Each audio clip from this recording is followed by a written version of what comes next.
Qui a Piazzale Cialdini da una certa ora in poi praticamente tutti i colleghi che fanno il nostro lavoro, insomma il trasporto pubblico locale, sono a rischio aggressioni. C'è una microcriminalità galoppante e quindi non abbiamo più la sicurezza di fare il nostro lavoro e tornare a casa incolumi.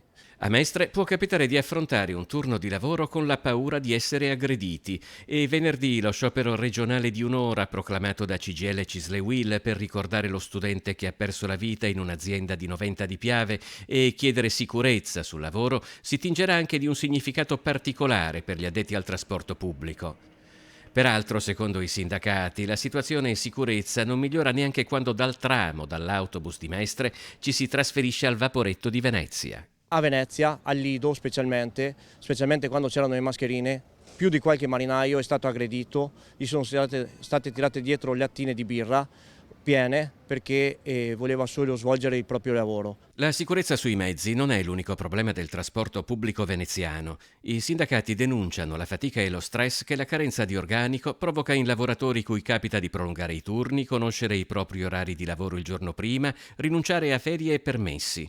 Alla biglietteria di Piazzale Cialdini il personale lavora senza sosta per smaltire la folla che si assiepa all'ingresso. Si è arrivati anche in questo punto vendita qui in una giornata a chiudere alle 10 anziché alle 7 di sera.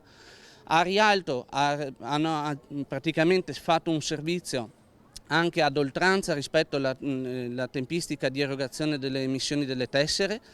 A Piazzale Roma sono arrivati a chiedere anche lo straordinario sino alle 9. Stamattina alle 10.50 si era già al numero 180 con 63 utenti in coda. 40 minuti dopo siamo a 224 e 84 in coda. Spesso chi lavora allo sportello deve poi fronteggiare il malumore di chi ha sopportato una lunghissima attesa. Già il 16 settembre si era svolto uno sciopero di 8 ore contro le aggressioni sul posto di lavoro. Ora dal trasporto pubblico arriva una richiesta precisa. Noi chiediamo di tornare ad essere pubblici ufficiali nel svolgimento delle nostre mansioni per avere una tutela legale più ampia, perché ad oggi i cittadini non ci rispettano e abbiamo le armi spuntate nel caso di aggressioni.